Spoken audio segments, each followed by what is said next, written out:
Great news! There's a quick way you can save money. Switch to Geico. Geico could help you get great coverage at a great price. And it only takes 15 minutes to see if you could save 15% or more on car insurance. Go to geico.com today and see how much you could save. This is the Stephen A. Smith Show podcast. I'm Stephen A. What's up, everybody? Welcome to the latest edition of the Stephen A. Smith Show. Coming at you, as I love to do, every weekday over the airways of ESPN Radio, 250-plus markets across the United States of America, from New York to L.A. and everything in between. Plus, Sirius XM, Channel 80. The number to call up, as always, is 888-SAY-ESPN. It's 888-729-3776. Got a jam-packed show coming your way today. Lots to get into as it pertains to the NFL draft approaching. Our very own Todd McShay will be on with us in hour number 2 to talk to us about some of the things percolating in the world of sports as it pertains to the NFL draft. The Jets and the Giants at the 3 and number 2 pick, respectively. The Cleveland Browns with the 1st and 4th overall pick. Denver's in the mix. Who knows what they're going to do in terms of what kind of quarterback they're going to take. Whole bunch of stuff to think about, whole bunch of stuff to talk about, and we most certainly will. Right here today on the Stephen A. Smith Show, ESPN Radio. Let me tell y'all something. I sat up here and I watched a couple of things. Number one, let me say this, okay? I will get into Giancarlo Stanton a little bit later. Ladies and gentlemen, what I'm going to tell you right now, I know, listen, I got basketball on my mind, I got football on my mind, but I just got to get this off my chest before we even start anywhere. I am proud and happy to have Giancarlo Stanton on the New York Yankees. A monster, 59 home runs last season, National League MVP. I get all of that. Ladies and gentlemen, just as an aside before I even get on the way with my show, you can't strike out 5 times. I'm not even getting into the fact that it's a home opener. It's the first time in those great Yankee pinstripes with the 27 World Series championship, the greatest franchise in sports the greatest franchise in the history of sports. I'm not even getting into any of that. Ladies and gentlemen, you can't strike out 5 times in the same day. You just can't do it. I understand it's baseball. I understand some things happen. I understand having a bad day going 0 for 5. That's not a big deal. I understand you're batting .211 right now. It's not a big deal. I get all of that. You can't strike out 5 times in the same day. That's just not good. That's just not good. So I just want to get that off my chest before I get on with some real news that's going on, because I got a couple of things on my mind involving the Los Angeles Rams. I got a couple of things on my mind involving the Cavs and the Raptors last night, the Raptors and the Celtics tonight. I got a few things on my mind. But I just wanted to get that off my chest so I didn't allow it to linger and cause me stress. I wanted to make sure that everybody knew you can't strike out 5 times in the same damn day. You just can't do it. You just can't do it. Period. Not 5 times. Step a little bit closer into the plate, Giancarlo Stanton. Stop staying so far away from the plate. Get up on the plate a little bit more like Barry Bonds used to do so you can hit every damn thing. Instead of them throwing it low and outside or forcing you to chase balls where you're striking out 163 times like you did last year. Please stop it. Now that I've gotten that off my chest and I'm able to revisit more pertinent matters, let me say this. The NFL draft is really, really starting to interest me even more so. And even though it's not about the draft right now because of what the Los Angeles Rams are doing, it's just got me paying rabid attention to what's transpiring. The New England Patriots trade Brandon Cooks. The Los Angeles Rams have Brandon Cooks on their squad. Now they got Marcus Peters and Aqib Talib and Ndamukong Suh to go with Brandon Cooks, to add him to Todd Gurley and Jared Goff. Let me tell you something right now. Philadelphia Eagles may be the reigning defending Super Bowl champions. But unless you're assuming there's a significant upgrade from Nick Foles to Carson Wentz, based on the Nick Foles that you saw for those 3 playoff games, I got news for you. A legitimate argument can be made that the Los Angeles Rams should be the favorite to go to the Super Bowl. I don't know what the hell is going on right now, and I don't know how comfortable to feel about it, because Sean McVay is 32 years old. The man that's the head coach for the Los Angeles Rams just turned 32 years old in January. I mean, he's a puppy. Wet behind the ears, breath smelling like Similac. He can coach now. And he deserves credit for the year that he had last year.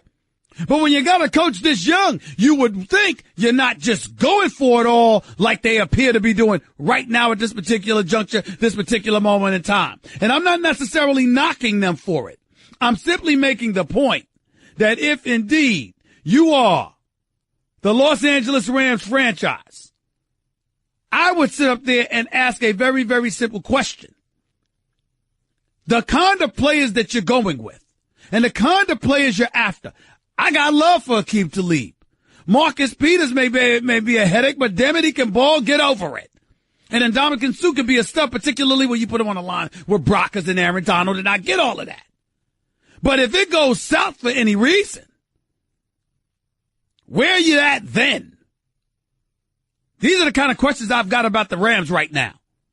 And when I look at it and I scour the NFC, and I'm thinking about the Eagles, and I'm thinking about the Cowboys, who can't be ignored because I think their struggles last year was a byproduct of Ezekiel Elliott going down for 6 games because of his suspension. When I think about the return of Aaron Rodgers, when I think about how Cam Newton can't be counted out, when I think about Matt Ryan and his imminent contract extension and how Arthur Blank, the owner for the Falcons, is telling us there's nothing to worry about in that regard and everything is going to be just fine, so you expected him to be there. When I think about all of those things, it says to me, Giants got to do something. The Giants have to hit a home run with this upcoming NFL draft. They cannot relent. They cannot waver. They cannot struggle with this. They got to pick the right dude. And ladies and gentlemen, I got to admit to you, I'm at a point right now where I'm wondering, what the hell are they going to do? Because weeks ago, I heard so much about Saquon Barkley. I'm like, this dude is can't miss. It's going to help Eli Manning. You're not going to sit up there and bench Eli Manning. He's your quarterback for the next 2 years. You better get something to help him. But then I say to myself, if Saquon Barkley only carried the ball 20 plus times in 3 games last season, and he's not someone whose durability you can rely upon, he's not somebody you can give the ball to 20, 25 times a game, then why spend the number 2 pick on him? I mean, it's getting very, very interesting. On one hand, we got Donald, that's expected to be taken number 1 overall by Cleveland. But then again, if Saquon Barkley's the best, what are you going to do with that if you're Cleveland? And if you pass on Donald, if you're the Cleveland Browns, if you're the Giants, do you have to take Donald knowing that you have Eli? And if you're the New York Jets, you've heard so many great things. Or you know so many great things about Baker Mayfield, a reigning Heisman Trophy winner. You've heard all of this. You know what he brings to the table. 83 touchdowns and just 14 interceptions over the last 2 seasons. But where it gets incredibly, incredibly interesting, and it absolutely positively can't be denied, is simply with this. What if Josh Rosen's the answer? What if he's the guy that you can't pass on? And oh, by the way, how should you feel about passing on him if indeed he's as problematic as Jim Mora came across as portraying him as? Now, in defense of Jim Mora, he may have been doing it to dissuade the Cleveland Browns from picking him because Josh Rosen, according to my sources, would prefer to be in New York. He's Jewish. It's a stronger Jewish community. He'd rather be in the New York market than the Cleveland market, blah, blah, blah. We don't know. But it's some of the things that we've heard. All of this stuff is percolating. Then Todd McShay, who's going to be on the show with us a little bit later on, has his mock draft. You can find that on ESPN.com right now. And he's talking about how Baker Mayfield may get slotted at 6th. Here's my problem with that. Who has the 6th pick? It's the Miami Dolphins. Well, damn it, that's near South Beach. And I'm one of those people who believes that there's a tremendous level of discipline that must be exercised for anybody looking to sit up there and prosper near South Beach. South Beach is temptation, y'all. Let me just put it out there. It's Temptation City. There's a lot going on in South Beach.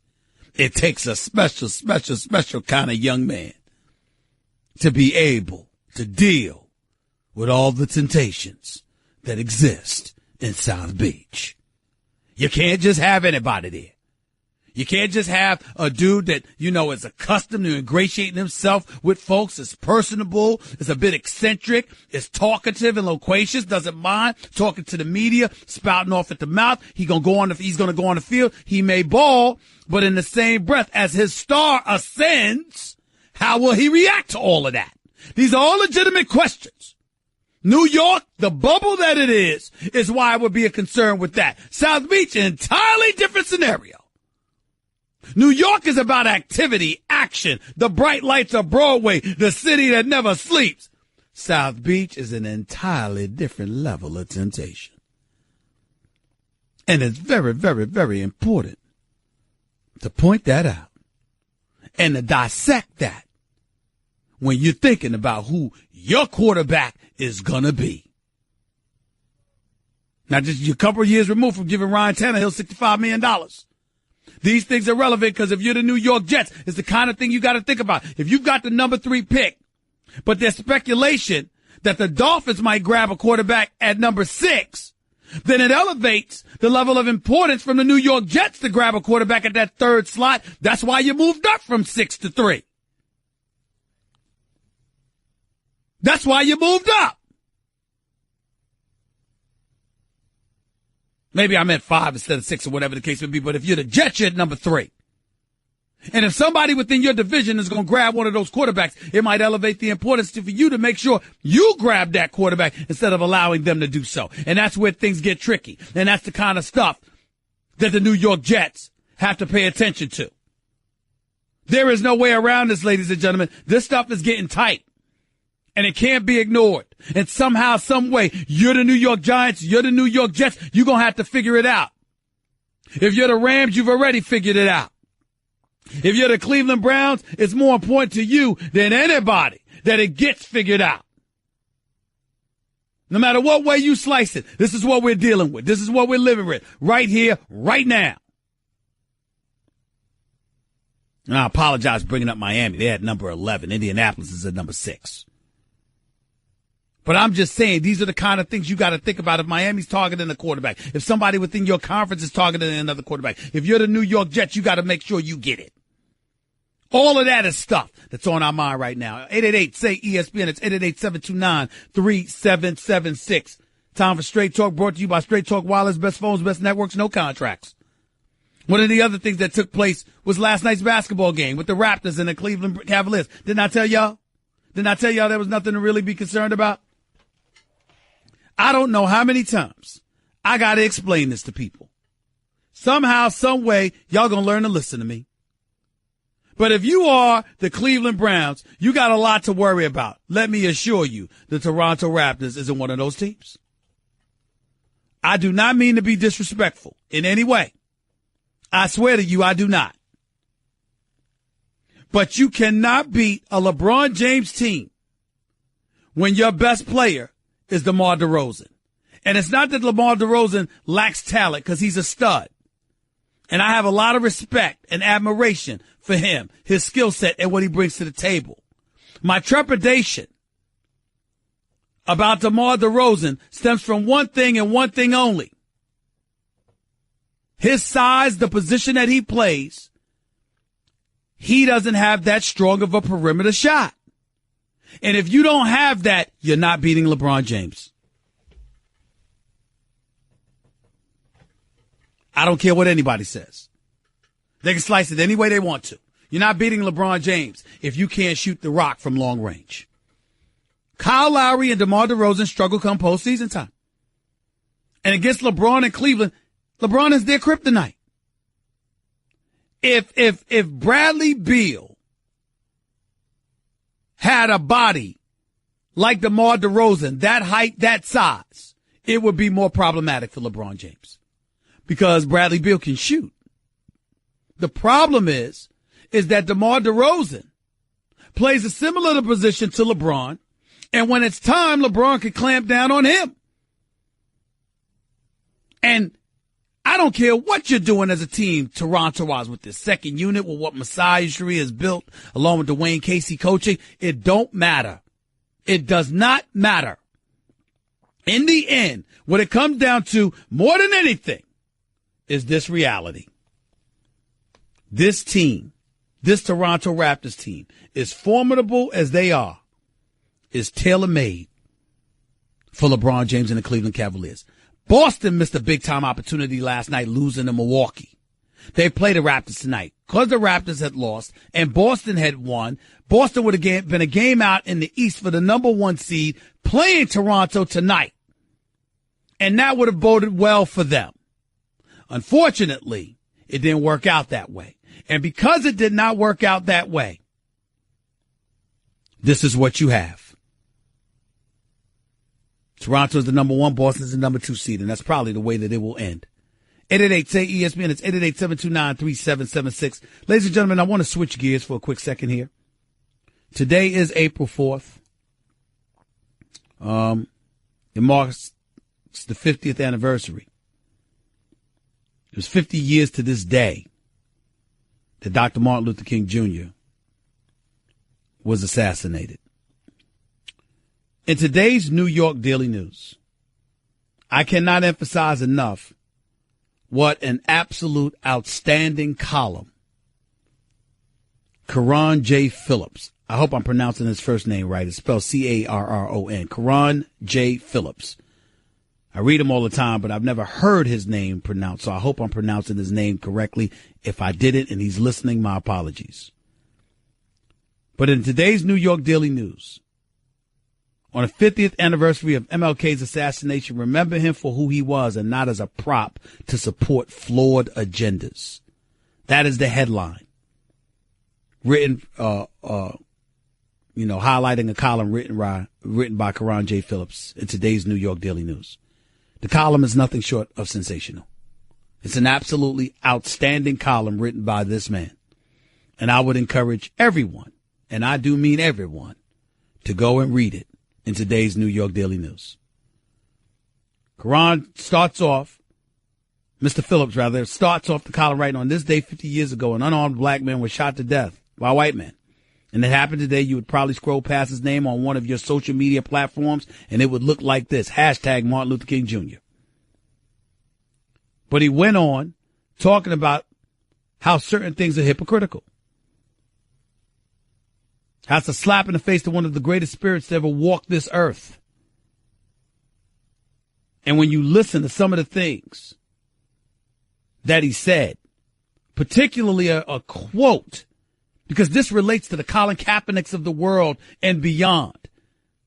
Not just to unarmed black men being shot, not just to violence that's getting perpetrated in the streets, not just to protests and things of that nature that are taking place before our very eyes. But there was one particular quote that was so powerful that I felt the need to read this to you all. He says in his column, while the I Have a Dream speech is thought to be King's most popular one, there's a section from an open letter he wrote a few months earlier called Letter from a Birmingham Jail that foreshadowed a foe that African Americans have been hampered by since slavery. And he called it the white moderate. Ladies and gentlemen, whether you're white, black, or beyond, listen to the breakdown of this quote. A letter from a Birmingham jail written by Dr. Martin Luther King Jr. And it's a paragraph, and I'll read it to you now. First, I must confess that over the past few years, I have been gravely disappointed with the white moderate. I have almost reached the regrettable conclusion that the Negro's great stumbling block in this stride toward freedom is not the white citizen counselor or the Ku Klux Klanner, but the white moderate who is more devoted to order than to justice, who prefers a negative peace, which is the absence of tension, to a positive peace, which is the presence of justice, who constantly says, I agree with you in the goal you seek, but I cannot agree with your methods of direct action, who paternalistically believes he can set the timetable for another man's freedom, who lives by a mythical concept of time, and who constantly advises the Negro to wait for a more convenient season. Shallow understanding from people of goodwill is more frustrating than absolute misunderstanding from people of ill will. Lukewarm acceptance is much more bewildering than outright rejection. Think about that. Think about that long and hard. I had to take a look in the mirror and think about myself in a number of times. I talked about knowing the game, knowing when to play the game and when not to, thinking about Colin Kaepernick and some of the things that he did to derail or dilute his own arguments, along with those who support him in his position. I haven't changed my stance on a multitude of things one bit, but that quote from Dr. Martin Luther King Jr. in his letter from a Birmingham jail certainly gave me cause to pause and to think about a lot of things, and more importantly, harness and harbor empathy and elevate my level of understanding for those who are a bit more dogged in their approach towards getting things done. On this particular day, on this very show, it was incredibly important for me to point that out. Letter from a Birmingham jail by Dr. Martin Luther King Jr. Printed in today's column of the New York Daily News by Karan J. Phillips. It's an absolute must read, and I applaud him for the job he did with this column today.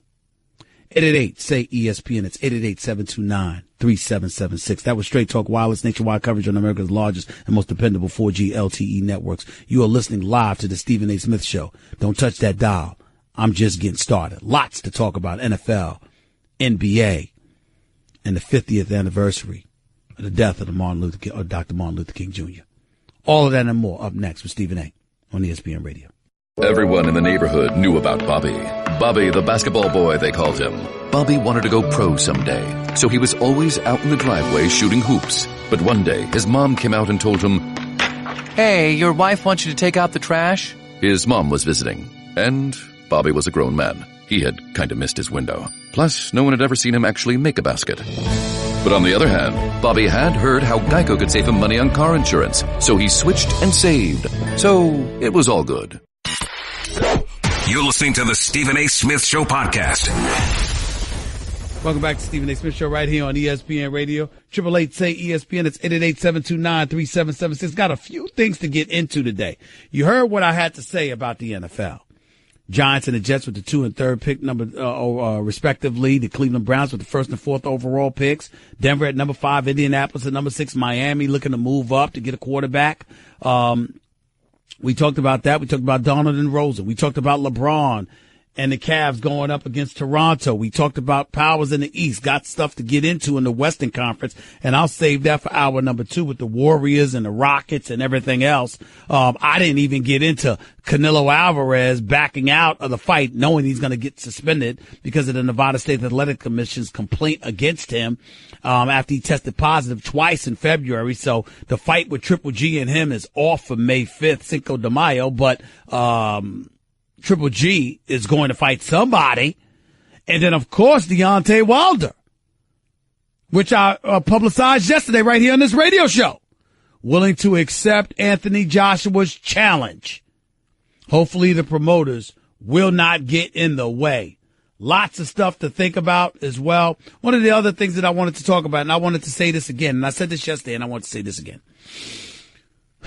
Dante DiVincenzo, who burst onto the scene for the Villanova Wildcats Monday night. 31 points in 37 minutes off the bench. Most outstanding player, Final Four. He was absolutely sensational Monday night for the national championship game. Ladies and gentlemen, let me be very, very clear. I am not some man that's trying to sit here and shove aside the notion that some kid, white or otherwise, is uttering an N-word out of their mouth with such a fluidity. But ladies and gentlemen, this kid is 21 years old. Somebody brought up some tweet of him singing some Meek Mill song from 7 years ago when he was 14. And on the night this man wins a national title, somebody's going to bring that up to him. See, it's moments like this, like I said on First Take this morning. My show First Take airs on ESPN every weekday morning from 10 a.m. to noon Eastern Time, from 7 a.m. to 9 a.m. Pacific. At some point in time, you got to ask yourself about your own humanity. What did you do when you were 14? And if you're going to be held accountable for it, should it be 7 years later on the night you win a national championship game? See, it's moments like this when people, just throw out generalities like the media. I don't blame them. Moments like this. I cannot tell you how irritated I am. I cannot tell you how irritating it is to me that somebody would do something like that. It really, really bothers me to do that to a kid. And I believe it's beyond cruel. I truly do. But that's just me. 888-SAY-ESPN. It's 888-729-3776. Ira in Staten Island, you're live with Stephen A. What's up, buddy? How you doing? Hey, what's up? Hey, what's happening, Steve? What's going on? How you doing? Long time no speak, buddy. Always great to talk to you. How you doing? Yeah, good. Great show. Always a pleasure to listen to you. And, Thank you. It's so fascinating in New York with the Giants and Jets both, picking 2 and 3. And, I'm not sure what the Giants are going to do. I don't think they're going to take a quarterback, but I do think somebody at number 2 will. I don't think it's going to be the Giants. But I believe. So you think the Giants are going to trade down? You think the Giants are going to trade down? Okay. Absolutely. Whether it's Denver, you mentioned Miami, and the Bills are dying to trade up. So I think somebody's going into that 2 spot. They're probably. I think the Browns are taking Allen. I think Donald's going number 2 to somebody. Even if it is the Giants, he's going number 2. And the Jets are, in my humble opinion, I think it's going to be Mayfield or Rosen. And you can make arguments either way. Hold on, Ira. I don't know any bigger Jets fan than you. Give it to me straight. Who do you want them to take if you had a choice between those two? I would take Rosen simply because with Mayfield, I feel, in my humble opinion, you got to tailor an offense around him to fit his best talent skills. With Rosen, he's a pro-style NFL quarterback. The concerns, the concussions, and so on and so forth, as hard as Jay Cutler, that's something you got to sit down in a room, spend a couple of days with this kid, and you got to evaluate what's in his heart. I think durability is a question with Rosen. I don't like his build.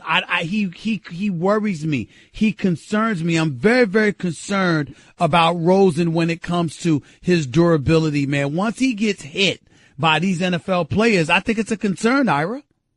No, I agree with you. And this, I will say once again, if you look at him like his last couple of college games, and you look at some of the pictures of him when he was working out on his pro days and he had T-shirt on, he does look like he did bulk up a little. And I'm sure in a off 1 year in a conditioning program in the NFL, I think they will build him up. But you're right, his durability is a concern. But I would, if it was my choice, I would take Rosen, unless my offensive coordinator sells me and say, listen, I got the perfect system I could build around for Mayfield. Oh, I got that message, Ira, but what about Jim Mora's comments about Josh Rosen when he talked about he's an intellectual, he gets bored easy, it's going to be tough to zone him in and make him locked in on just football because he has a multitude of interests. I'm paraphrasing here, but that's essentially what Jim Mora Jr., the former coach at UCLA, had to say about Josh Rosen. That doesn't concern you at all? Of course it concerns me, but look at Tom Brady. Tom Brady, and now, listen, he's a proven, maybe the best quarterback ever. But, he has other interests besides just football, too, and I'm sure a lot of guys do. Not at the time. Not coming out of Michigan. I mean, of course, later on, after he was a Super Bowl champion, and then ultimately he married Giselle, we get that. But that was after he was locked in on football and became a champion. Well, that's true. I get that. To me, basically, like I said, we began the conversation. I have to spend a day or two with Rosen, bring him into the facility, try to get inside his head, try to see if this guy is going to buy all into football, and that's going to be my decision. If I walk away, if I look in his eyes, and I have any hesitation whatsoever that he's not 100% in on football completely, then I got to take Mayfield. If I believe that Rosen is going to commit himself and be committed to football, then I take Rosen. I got you. I got to run, Ira. I appreciate the call, buddy. Always great hearing from you. Call back anytime, and I'm sure you will as the draft approaches. 888-SAY-ESPN. It's 888-729-3776. By the way, I know there are several of you out there who had a bad night. You know why I know this? Because I used to be just like you. I didn't get great sleep because of snoring either. But that was before I tried the revolutionary device called Zeepa. Zeepa's a game changer. If you snore, you're not sleeping. If you're not sleeping, you're not getting the rest you need, and you're not facilitating success for yourself. If you want success, you got to be at your best. And Zeepa's the solution that helps you get that great sleep so you feel the best, your best, in the morning. And everyone who sleeps next to you gets the rest they need to feel great in the morning, too. Zeep is the only snoring solution of its kind. If you snore, you need to get it. I want you to go to ZYPPAH.com. Easy to remember because Zeep is happy Z spelled backwards. Go to Zeepa.com right now, get a Zeepa, and tell everybody you know to get a Zeepa as well. Remember, it's ZYPPAH. That's Zeepa.com. Get the great sleep you need and the great sleep you deserve. More to come with Stephen A. Going to continue to get into this NFL draft. I told you what LeBron was going to do to the Raptors, and he did it. Does that mean Cleveland's a lock to come out of the East? Plus, Dante DiVincenzo, most outstanding player in the Final Four, particularly the national championship game. In the news for other wrong reasons. I think it's incredibly unfair. What do you think? All that and more up next with Stephen A. on ESPN Radio. Guess what? You're in the middle of the Stephen A. Smith Show podcast. Damn it, I mean it!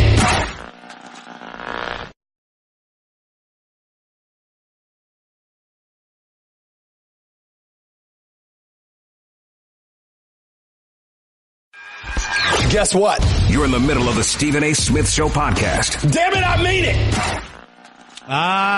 47 minutes past hour number one. Back in the Stephen A. Smith Show, ESPN Radio, presented by Progressive's Home Insurance. Get your quote at Progressive.com today. Back to the phones we go at 888-729-3776. That's 888-SAY-ESPN. I don't see it up on my board. I wish they put my phone. I don't know why these people always messing with me, making me ask stuff twice. See, your producer sometimes can try to sabotage you. You know, John got upset. You know what I'm saying? Because the wife chewed him out about an hour ago over something. So he's upset. He ain't on his game. Nuno, I still can't tell whether he's Mexican or Portuguese. This dude's out there doing his own thing. And then when he gets upset at me, he starts speaking in a different language that I can't understand. So who knows what he's doing? And Kat's pastor, let's just say she's special. She's special. In a good or bad way, depending on whether or not John or Nuno gets on her nerves. But I digress. Let me get back to the phones at 888-SAY-ESPN. Let's go back to the phones. Let's go to Mike in Denver. Holla at me, bro. What's up? What's going on, man? I want to get right to it. Let's go. I want to talk about. Can you hear me? Mm-hmm. Yeah, I want to talk about Cleveland Cavaliers and Toronto first. Let all your listeners know. Be seconds to me to hear from you the first one. They can't do nothing with Cleveland and LeBron, man. Because like you say, DeMar DeRozan behind the eight ball, man, messing around with LeBron James. That's number one. Serge Ibaka ain't no answer for him. So they're gonna beat Toronto again in 5 or 6 games. It ain't going 7, that's for sure. So they'll be advancing over Toronto. Then I want to get into the NFL draft. It's getting real interesting, man. Like you said, I'm interested. I'm going to be more focused on this draft than I ever been to see how all this play around with the new reports coming up with this quarterback and that quarterback. And then thirdly, how we started this relationship, my man RG3 back in the league with the Baltimore Ravens. What's your take on all that? Well, let me tell you something. I don't have a problem with RG3. Listen, I know the first thing that we think about. RG3's back in the league. What about Colin Kaepernick? Because Colin Kaepernick supposedly is the best quarterback. But let's be clear about something here. Colin Kaepernick once upon a time was the best quarterback. He went to a Super Bowl, went to the playoffs, looked absolutely sensational. But RG3, he struggled due to injury. And obviously, he was playing for a coach in Mike Shanahan that didn't particularly want him in Washington to begin with. And then when he moved on, where did he go? He went to Cleveland. So we got to remember that RG3 is only about 27, 28 years of age. He still has some time left in him as well. And who knows whether or not he's learned from the error of his ways. Give him a chance. I'm happy Baltimore picked him up because I certainly ain't the biggest fan in the world of Joe Flacco, who some would joke and call Joe Fluco. I'm certainly not the biggest fan in the world of him. So I don't know, but I appreciate the call, Mike, and I appreciate the question. Thank you so much. Let's go to William in Alaska. You're live at Stephen A. What's up, William? How are you? Good morning. I'm well. Hey, I'm getting calls from all over the world. I love it. Go ahead. Yeah. Okay. What about the Cleveland Browns trading for Odell Beckham with and giving up their fourth pick? They've got the money. Well, I don't think that would be enough for Odell Beckham Jr. The Giants are reportedly asking for 2 first-round picks, knowing the likelihood is that they're not going to get that, but that's what they're asking for. Yeah, that's true. I know Cleveland's got first and fourth, but they could give her their fourth round, and that would give the Giants quarterback and running back are 2 good choices anyway. Yeah, but you're not, listen, it's going to take 2 first-round picks to get Odell Beckham Jr., and I'm not sure I'm doing that to get a wide receiver. That's the issue. But I appreciate the call, William. Thank you so much. Keep the love coming, man. Thank you. Albert in Palm Springs, you're live at Stephen A. Real quick. Go ahead, Albert. Hey, Stephen A., quick question. Yes, sir. Do you see the Clippers sneaking into the playoffs and the Doc Rivers job? The Doc Rivers job. First of all, I've been on the record. I've been on the record since the beginning of this year believing this would be Doc Rivers' last year in Los Angeles as head coach of the Clippers. I'm not saying the man deserves to be fired or anything like that, but the flip side is that there have been too many changes. Doc Rivers had Chris Paul, Blake Griffin, DeAndre Jordan, never got to a conference finals. Their best chance was when they were up 3-2 on Houston, had a 19-point lead in Game 6 of the Western Conference semis 3 years ago or so, and Houston came back and blitzed them like on a 49-9 run and then closed them out in Game 7. And that was that. That was their best opportunity. It was before the Golden State Warriors had actually learned how to win. And that was the prime opportunity. That was the Clippers' moment as far as I'm concerned. From that point forward, they've never had a chance. And so if you're Doc Rivers, who I think has done a good job this year, 42-36 record with the slew of injuries, along with the departure of Chris Paul and ultimately Blake Griffin, I don't think there's any denying that he's done a good job. The problem is that clearly a new vision is in place. It's being orchestrated by the consultant extraordinaire that is Jerry West, one of the great basketball minds the game has ever seen. And I personally believe that Jerry West has his sights on a new vision that doesn't include Doc Rivers. Doc Rivers knows it. Doc Rivers is looking to move on.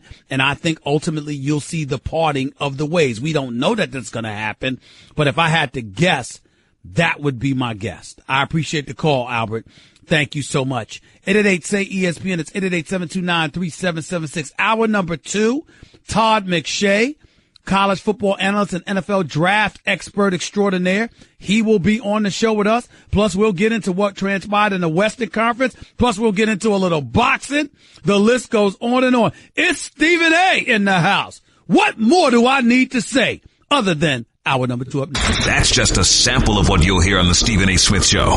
Weekdays at 1 p.m. Eastern on ESPN Radio and the ESPN app. Great news. There's a quick way you can save money. Switch to Geico. Geico could help you get great coverage at a great price. And it only takes 15 minutes to see if you could save 15% or more on car insurance. Go to geico.com today and see how much you could save. This is the Stephen A. Smith Show podcast. I'm Stephen A. This is Stephen A. Smith Show right here on ESPN Radio.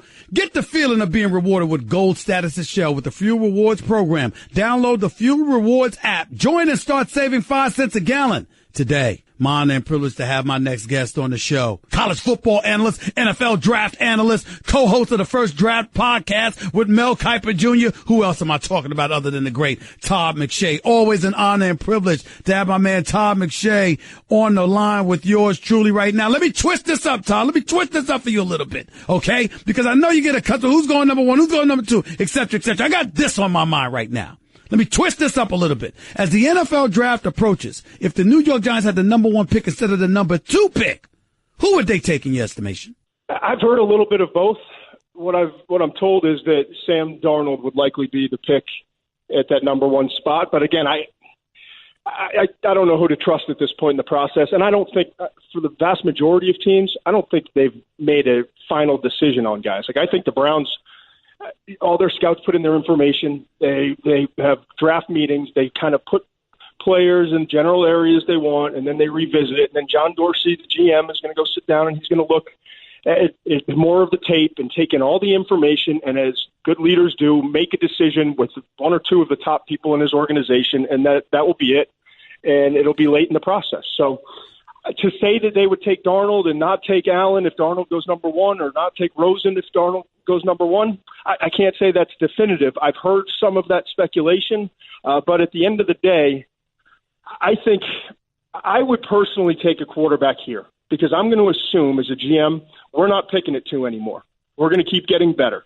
And when am I going to have a chance to draft one of the top 2 quarterbacks in this class, a player at that level? So I would have a hard time passing on a quarterback, but if you're convinced you get 3 more good years out of Eli, then if you're not going to trade out of number 2, and I think Saquon Barkley makes an awful lot of sense, and pair him up in that same backfield with Manning. Todd McShay, correct me if I'm wrong. Your mock draft has Sam Darnold going number 1 overall to Cleveland, whereas Mel Kiper Jr. had Josh Allen out of Wyoming going number 1. Correct. Is that correct? That's correct. How big of a gap is it between these quarterbacks? Because that's been the struggle for me. It's one thing to talk about Darnold, and you've been very, very consistent about him. You've liked him from weeks ago. But I got to tell you, listening to so many NFL aficionados, you've got Darnold, you've got Rosen, you've got Mayfield, you've got Allen. And folks act like it's not that big of a difference between the 4. So if you're Cleveland and you've got the 1st and the 4th overall pick, you know, why is it that you couldn't take a Saquon Barkley number 1 overall and then grab one of those 4 quarterbacks at number 4? What would be the problem with that thinking, Todd McShay? Well, just for me personally, and it's, you know, everyone has their own opinion on these quarterbacks, but I think Sam Darnold, I don't want to say there's a huge gap between Darnold and then Allen and Rosen would be kind of just a little bit below in my opinion, and then probably another little step down before Mayfield.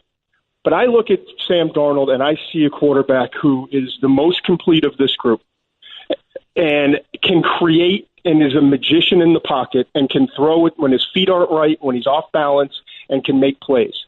And he's been durable. He has no character concerns, no questions about coachability and leadership and all this his stuff we've heard with Mayfield and Rosen. No, like I said, no durability concerns like you have with Rosen and a little bit with Josh Allen. And he's played at the highest level. He's been 20-4 as a starter without a great competition around him. And to me, if you're Cleveland and you have gone about 20 years without the guy at that position, I'm going to take the guy that I believe in the most here. And then if Barkley's there at 4, that's great. If not, I'm going to get an awesome guard, or I'm going to get an awesome pass rusher in Bradley Chubb to go opposite Myles Garrett and feel great about it. And there's even speculation that Cleveland could take 2 quarterbacks in this draft. And what do you think about that, Todd? What do you think about that? I don't think that makes any sense whatsoever. What about you? It sounds ridiculous when you first think of it, but I'll remind everyone about RG3 and Kirk Cousins and how ridiculous everyone thought Washington was for taking in the 3rd round Kirk Cousins. And it turns out, just like in most cases with the first-round quarterbacks, it's a 50-50 proposition at best. At best, Stephen A. And so if you're dying for a quarterback, I'm not saying I would do this, and I'm not saying I would endorse it, but it's not as insane as it initially sounds when someone says that. So, there's something to it, because if you're going to hit on one, great. And the other part, too, is if you had 2 quarterbacks, you hit on one, and the other guy just wasn't playing as well as the guy who won the job, then it's collateral, and you can trade. And we've seen how much collateral it can be for a young quarterback. Todd, let me play the devil's advocate with that, Todd, and I know you're not endorsing this, so let me be very clear about this, but let me throw this at you.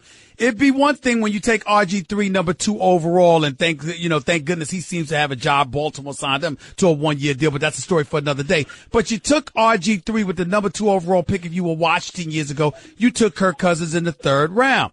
Kirk Cousins could definitely be comfortable playing the backer role and waiting his turn because he was a 3rd round pick compared to the number 2 overall pick. But if you've got a 1st and a 4th overall pick, both of them are expecting to play And you can't play two quarterbacks like that, which means you will have wasted one of your top 4 picks. That would be my thinking. Wouldn't that be yours? I agree. I mean, there's one theory. You just throw 2 alpha dogs in the cage and see what happens. See who competes harder and wins the job.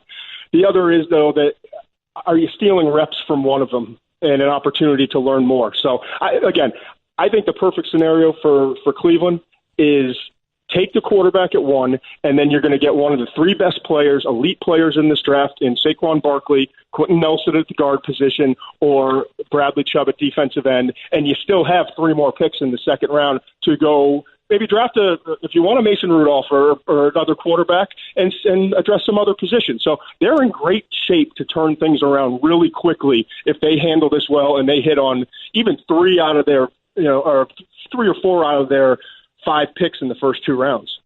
Folks, we're talking to Todd McShay right here with Stephen A. on ESPN Radio. There were folks out there once upon a time that thought Darnold and Rosen was on the same level. You look at Mel Kiper Jr., he talked about how Rosen outplayed Darnold when UCLA went up against USC. What about you? What are your thoughts in terms of Rosen at number 3 for the New York Jets or a Baker Mayfield? Looking at what the New York Jets need, looking at the market that they play in, how do you look at, so assuming Darnold's gone, how do you look at Rosen compared to a Mayfield? I'm still struggling with Rosen and Allen, to be honest with you. I think it's Rosen and Allen, and they're very different quarterbacks. With one guy, in Allen, you're getting so much upside. You're getting the big arm. You're getting potentially Ben Roethlisberger. And if you can get Roethlisberger and develop him into that, then great. But there's also concern that, he doesn't quite process things. He gets stuck on his first read, inconsistent with the accuracy, whereas Rosen, he doesn't have the big arm. He's got adequate arm strength. He doesn't have the mobility that you see from Allen. But what he has is what translates to the NFL, and that's having it just going through his progressions quickly. He processes information in a flash. He anticipates throws. And if you have anything around Josh Rosen, he's going to come in and he's going to have success right away. Todd McShay right here with Stephen A. on ESPN Radio. What does that mean for Saquon Barkley? Because the way you guys sound, whether it's Darnold, whether it's Nelson, whether it's an Allen or a Mayfield, is Saquon Barkley surefire to be a top 3 pick, or could he end up falling in this draft, Todd McShay? I will be absolutely blown away if we get to pick 5 and Barkley's still on the board. But with that said, if the Giants trade out or take a quarterback at 2, then all of it just comes down to that pick at 4. But I still don't see how, if you're the Cleveland Browns, I know we're talking about 2 quarterbacks, but I don't see how, if you're the Cleveland Browns and you get, you're winning the lottery, Stephen A. You're getting just a ticket handed to you. You got Sam Darnold and you have the best player in this draft. You've got your backfield for a decade. Walk away from the table. Walk away. It's so simple to me if that's how it plays out. How come we haven't heard more about Lamar Jackson, a Heisman Trophy winner who's electric with his legs, although he's slight of frame and what have you? And there are people like Booger McFarland, for example, who are saying that he should be a wide receiver. And we know what Bill Polian has been on the record saying about that. What are you hearing about Lamar Jackson, and what are you hearing ultimately may end up happening to him? Lamar Jackson needs a team to go all in on him. And if you're going to do that, you have to go all in on him with a backup that is of a high level and has mobility. Because by going all in, you got to change and really center your offense around what he does well, which is the mobility. But if you do that, then with that slight frame that he has, it's going to be really hard to stay healthy. Look at Cam Newton. He struggles to get through seasons healthy, and he's 255 pounds. Lamar's actual playing weight is probably 210 pounds.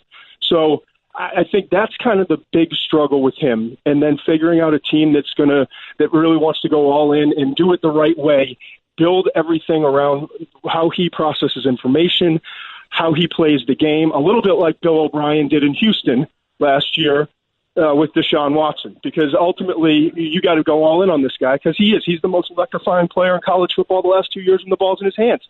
And I don't know if he can play a lick of wide receiver. I don't know if he can catch. I don't know if he can separate and run. So I know he can play quarterback.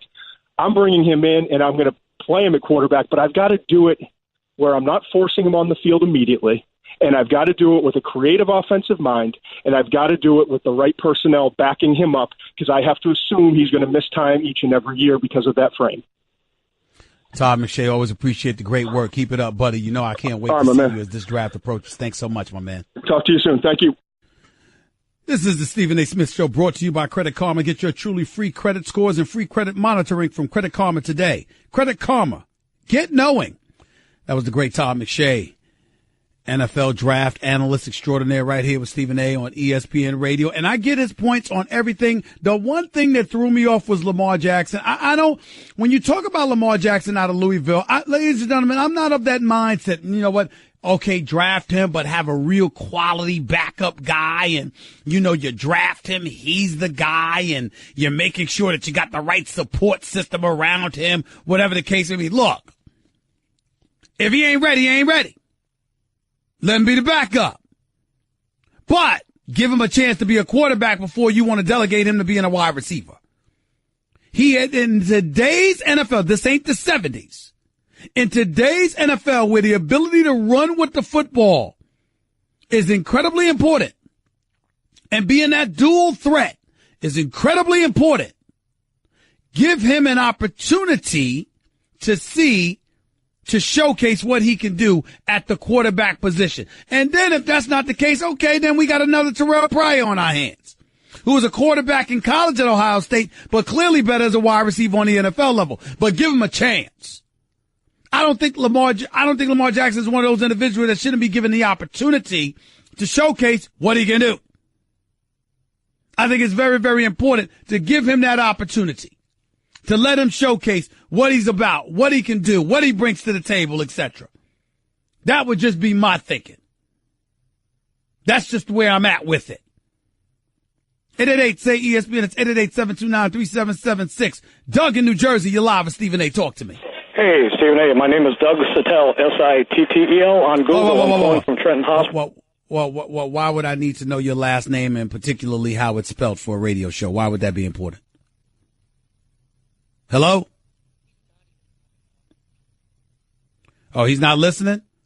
Well, Doug, Doug, calm down. Doug, can you hear me? Yes.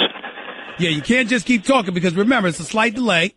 And the audience has to make sure they hear you, so they didn't hear a damn thing you just said. So you got to listen to me. You're communicating with me, okay? You're not just talking. You're calling to the Stephen A. Smith Show. You got to talk to me, okay? Right. All right. Now what? Well, you felt the need to say your last name. Why? I am calling from Trenton Hospital, and I had the recorded judge say, look, if anybody finds out about the tapes you have on me, I'm going to order a psych exam after I false arrest you, or I'm going to have to flee to Brazil. And my YouTube uploads number 8 at 2640, and the guy says, and she runs the hospital. What is this about? What is this about? I don't know what you're talking about, Doug. You lost me. It's a sports show. I don't know what the hell you're talking about. I really don't. I apologize for hanging up, but I got listeners to cater to, and you're not making any sense. You got to try again later. All right? Let's go to Raleigh in Indiana. You're live with Stephen A. Talk to me, Raleigh. What's up? Hey, how you doing, Stephen A? I'm good. Talk to me, man. All right. Hey, I'm just a casual fan, so I don't want you to beat me up. But I just wanted to know, why won't Pittsburgh find a quarterback to back up Ben Roethlisberger? What do you mean beat you up? What do you mean beat you up? I'm right with you. Well, I've heard you. They desperately need a quarterback. Heard you tell some callers, I think, frankly, that was a stupid call. So I don't want you to. If it's a stupid call, I'm going to call it a stupid call, but this is not stupid. I'm right with you. Listen, Big Ben Roethlisberger was talking about retiring, man. Right. I mean, he talking about he didn't want to play no more. Yeah, he's flaky now, and they are already talking about running the coach out on the rail already, so why won't they take a quarterback like San Francisco did or Green Bay did with Aaron Rodgers and Steve Young? Well, we got to look at what's available out there. we've only really heard about 5 quarterbacks. We've heard about the Josh Allens, the Josh Rosens, the Sam Darnolds, the Baker Mayfields, and then on the outside looking in as a Lamar Jackson. We've heard about that. We haven't really heard about anybody else at the quarterback position. The Steelers got the 28th overall pick in the first round of the NFL draft, so we got to wonder what they're going to bring to the table. They've got the 60th pick in the second round as well, and so we got to look at it from that perspective. Obviously, you can find a diamond in the rough. You can find you can find lightning in the bottle, I guess. I understand how that goes, but right now, when you got the 28th overall pick, it's pretty hard to really zero in on a quarterback because any quarterback worth its salt it's believed they would be gone by then. But then again, there's plenty of successful quarterbacks that have been picked in the second round, the third round, and beyond. Exactly. So I'm wondering why not the guy out of Louisville, Lamar Jackson. Lamar Jackson, because he probably will be gone by at number one. Number two, and more importantly, one would argue since Big Ben Roethlisberger has stated he's hell-bent on coming back and his zest for football has returned, I think the primary objective for the Steelers would be addressing their secondary. Because their secondary is so suspect. And that's what we got to be real about here, man. We got to be real about that, Raleigh. The Steelers secondary flat out stinks. Yeah. There's no way around this. That's very true. You One more question, one basketball question. Go ahead. Why is it that LeBron James is so disliked? And this young man has been nothing but a statesman since he's left high school. When he left high school, he came under scrutiny. Why did his mother buy him a Hummer? Hold it. Where's your justification for him being disliked? He might be scrutinized, but I think that LeBron is an iconic figure for a reason. The world over, he's highly respected. It's just that people recognize that he's lost 5 NBA finals. That's where I'm going. Okay, but at least he's gone to 5. But he's gone to 5. I mean, you know how hard it is to get to 5 NBA finals? No. Do you? Did you play the NBA? No. Exactly. So in other words, what I'm trying to say to you is don't get caught up in that, Riley. The bottom line is this. LeBron James is a great statesman. He's a phenomenal basketball ambassador. He's an incredible role model. Good man, good father, good husband. All of that other stuff is true, okay? As far as we know. What's wrong with us judging him about basketball? He's universally recognized as the greatest player in the world. We religiously say that. What's wrong with then highlighting, but you 3-5 in the NBA Finals? What's wrong with that? He does play this profession. He don't play in the dark. He plays in front of all of us. What's wrong with that? When he won the finals against Steph Curry and them boys. Well, did anybody ignore it? Did anybody ignore that, Riley, when he won? When he won, did we not praise him for winning? No. You guys said that the only reason he won was because the one guy got hurt. See, first of all, I said that, and I stand by that. It doesn't take away from the greatness of LeBron. What I said was the Cleveland Cavaliers was given a stimulus package by Adam Silver in the NBA because Cleveland was down 2-1. Lost game 4 on their home court in Cleveland, going back to the Oracle for a game 5, and then Draymond Green got suspended. That's what I said. There wasn't supposed to be a game 6 or 7. They had the momentum, and they had lost because they had lost game 4 in Cleveland. That's not disrespecting. Hold on. That's not disrespecting LeBron. You want to wear pom-poms, you better call another show. I'm going to call it like it is. When he deserves credit, I'll give it to him. When he doesn't, I won't. LeBron is a 3-time champion. He deserves credit for that. He's lost 5 NBA finals. I've even taken away a couple of finals losses for him. He wasn't supposed to beat San Antonio the first time around. I don't even hold that against him. But you ain't going to call up here and act like he's a victim because people are pointing out of all the great things we point out about him. When we highlight the fact that he lost in the NBA finals, we're killing him. You ain't getting away with that, Raleigh. Call another station. Have a nice day. 888-SAY-ESPN. It's 888-729-3776. By the way, when you're hiring, You don't want to waste time sorting through dozens of irrelevant resumes. You want an efficient way to get to a short list of qualified candidates. That's why you need Indeed.com. Post a job in minutes. Set up screener questions based on your job requirements. Then zero in on qualified candidates using an intuitive online dashboard. Discover why 3 million businesses use Indeed for hiring. Post a job today at Indeed.com/hire. Search for greatness. Search Indeed.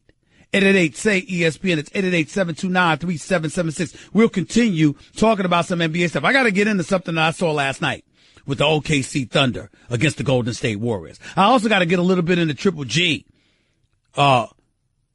His fight with Canelo Alvarez being canceled for Cinco de Mayo because Canelo Alvarez obviously had issues. The Nevada State Athletic Commission filed a complaint against him. He tested positive twice in February. Bad meat in Mexico, he said, contaminated his blood and ultimately enabled him to test positive for PEDs, et cetera, et cetera.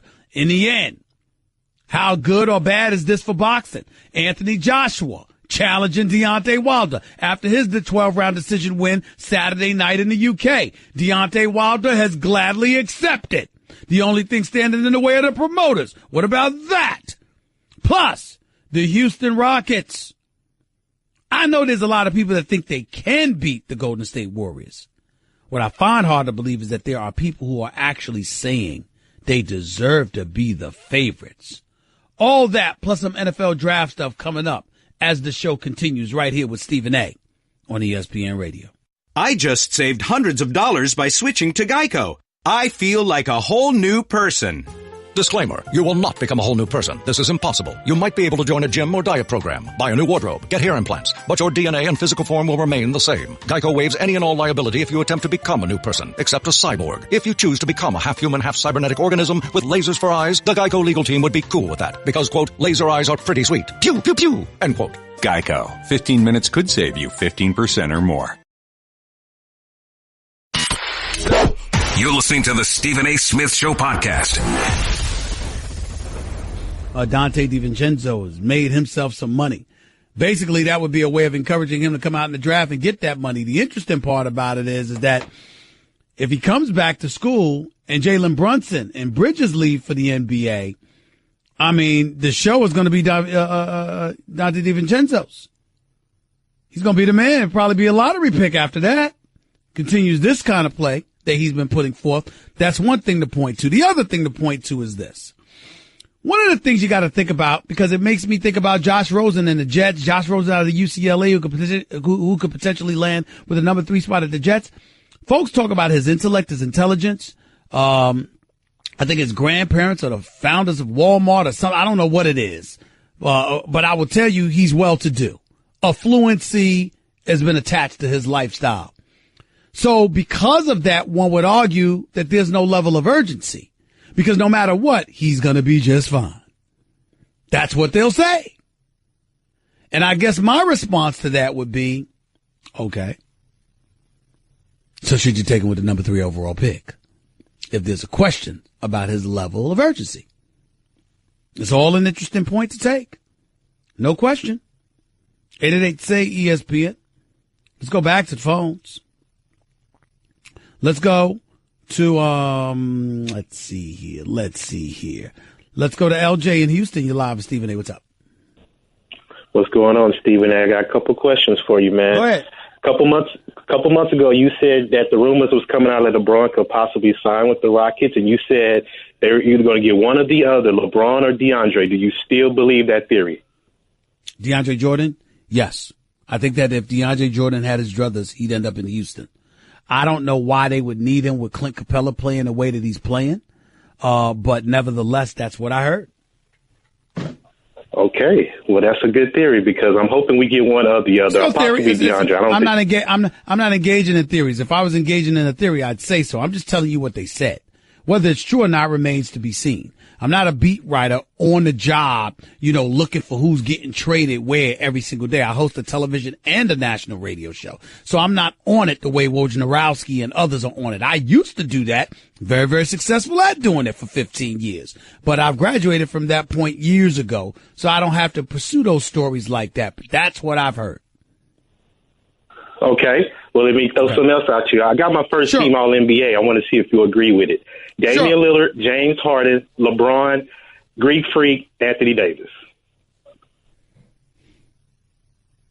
Selection. You said LeBron, Greek Freak, Anthony Davis, Lillard, James Harden?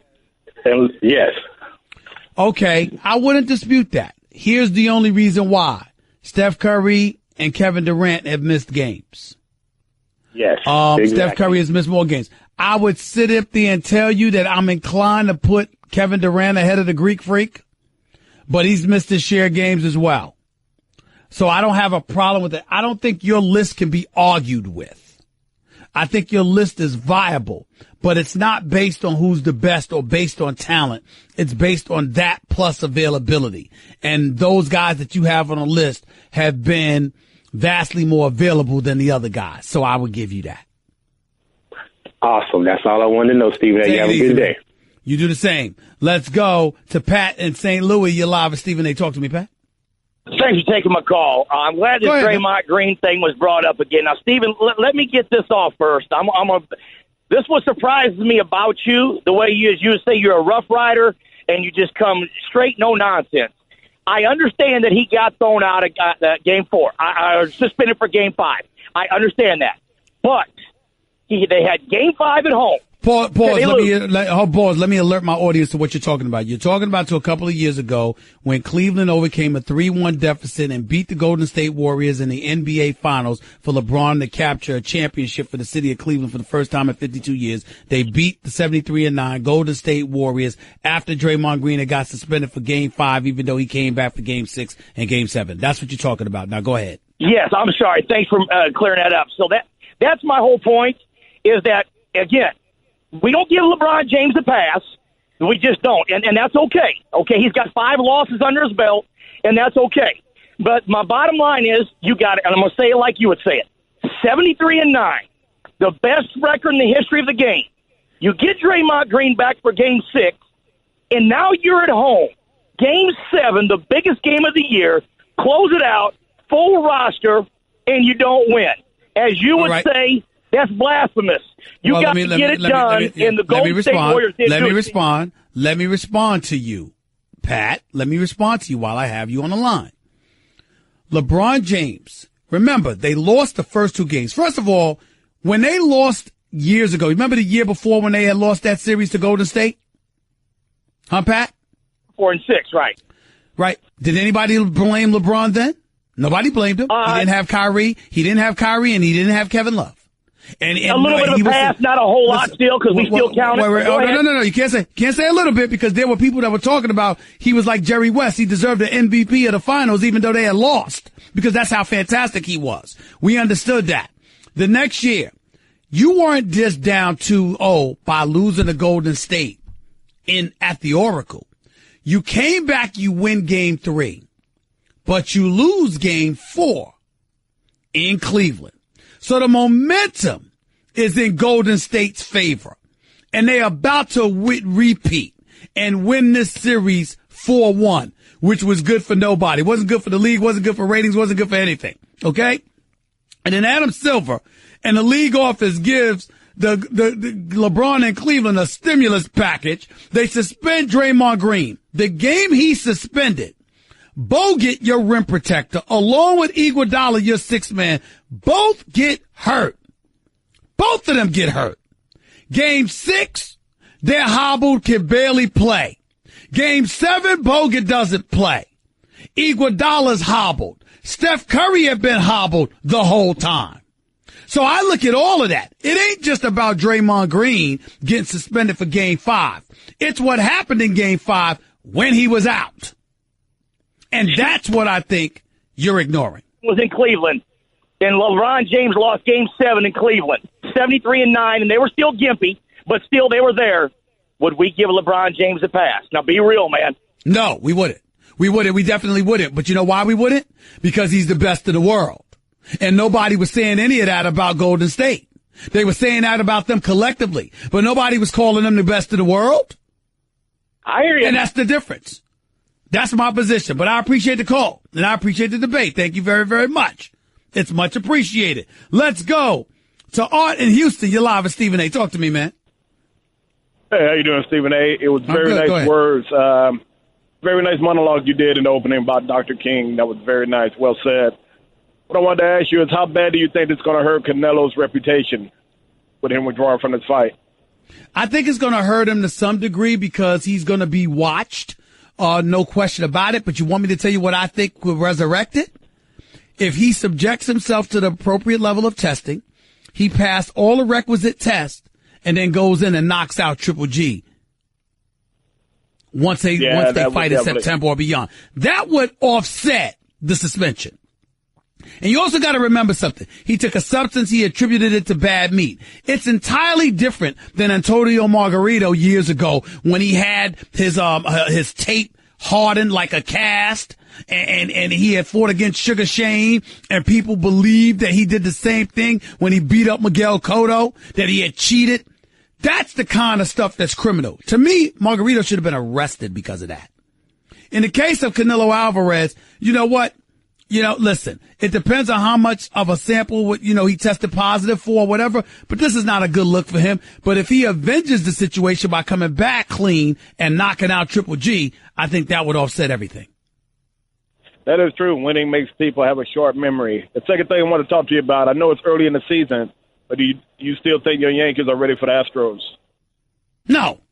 Astros are the team to beat, man. They're the reigning defending world champions, and they look better than everybody already. I'm actually scared of them. I ain't gonna lie to you. They're awesome. I don't like it one bit because they're awesome. Not because I don't love the team, but because I love my Yankees.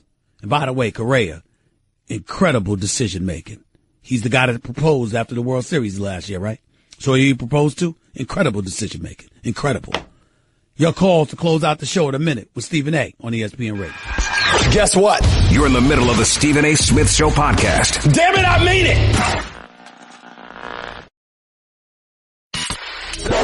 You're listening to the Stephen A. Smith Show podcast. Back to the calls we go. Right here on the Stephen A. Smith Show. ESPN Radio. Let's get to it. Will y'all put my calls up on the board, please? Oh, my goodness. I tell you something right now. I'm trying to tell you right now, my producers are messing with me. They're messing with me on purpose. That's what they're doing. That's what my accusation is. Mike in Delaware, talk to me. You're live with Stephen A. Stephen A. I just wanted to call in. I happened to be one of Dante DiVincenzo's middle school coaches when he played grade school basketball for Corpus Christi in Wilmington, Delaware. I just wanted to call in. He actually played with our older son, who was a year younger than Dante at the time. And I just wanted to comment what a great kid he was, one of the easiest kids on the planet to coach. He was like actually having another coach on the floor. And the remarkable thing about him was, as talented as he was clearly the best player in CYM and, frankly, probably the best sixth grader in the state of Delaware. The great thing was he shared the ball. He played the game the way it was supposed to be played, even at that age. His basketball IQ was way off the charts. We could have probably put the ball in his hands every game and just said, Dante, go win one for us. And that wasn't the way he wanted to play. He wanted to play the game the way it was meant to be played, even at a young age. And just a remarkably nice kid. I see him around town every now and then when he's on break from Villanova, and the first thing he does is give me a big hug and say, hey, Coach, how you doing? And how's Mike?